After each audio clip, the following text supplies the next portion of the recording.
इतवार सवेरे ब्रेकफास्ट करके सिर से नहाकर हॉस्टल के आगे सिर के बाल पोंछती हुई सरस्वती खड़ी थी। मुझे देख बालों को पीछे फेंक, फिर मुझे देख जल्दी जल्दी गेट के पास आई थी। मुझे उसे देख लगा कि वह कितनी सुंदर है। महाराज जी ने आज जब आकर मेरी बात को माना है। अब 2 दिनों में गुंटूर जाना है। अब जाकर मेरी इच्छा को पूरा करने का, मेरी बात रखने का मन हुआ। इसके लिए थैंक्स कहा।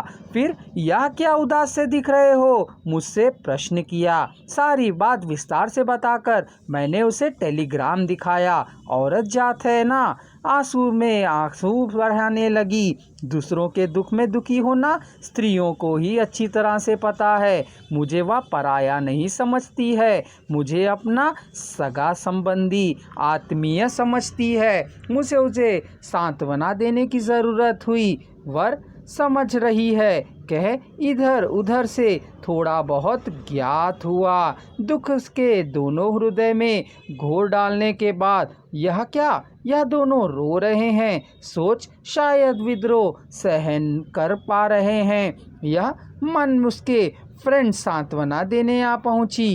क्या करना है, करने पर तुम्हारी दीदी को फ़ोन करके बात बतानी होगी। उसने ठीक है कहा। मुझे उसके ब्रेकफास्ट करने को कहा। मैंने मना किया।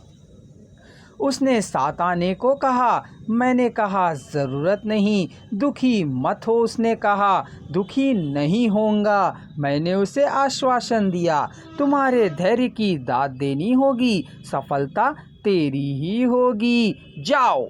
उसने कहा।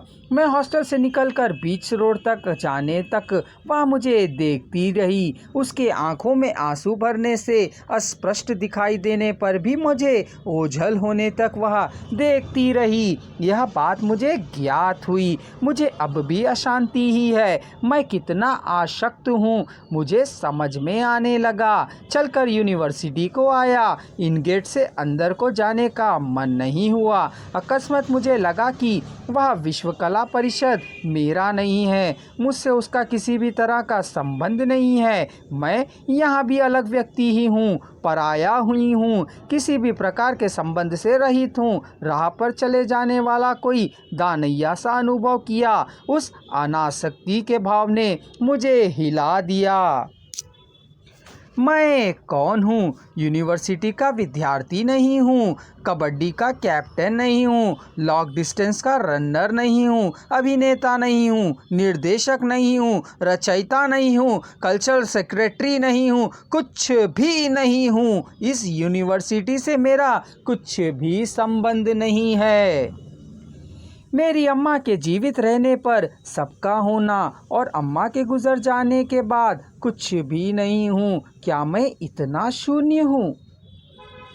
कुछ भी नहीं हूँ मैं, कुछ भी नहीं हूँ क्या? ऐसा लगा जैसे छाती फटी जा रही है। इतने में ही यूनिवर्सिटी के आउटमेट को देख मैंने पार कर लिया।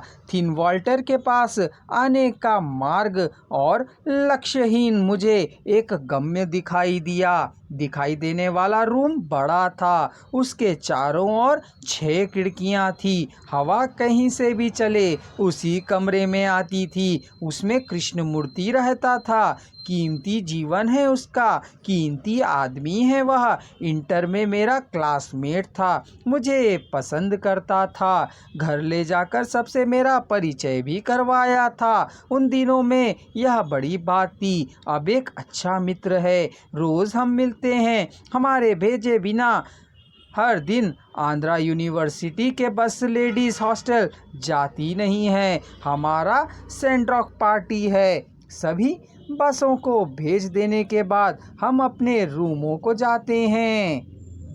कृष्णमूर्ति के 4 बड़े भाई हैं, सभी तंबाकू का व्यापार करते हैं। उन सबको मेरे बारे में पता है। कृष्णमूर्ति का मैं मित्र हूँ, के मुझसे भी प्रेम पूर्वक पहल किया करते थे। उन सब से मुझे आत्मीय संबंध है।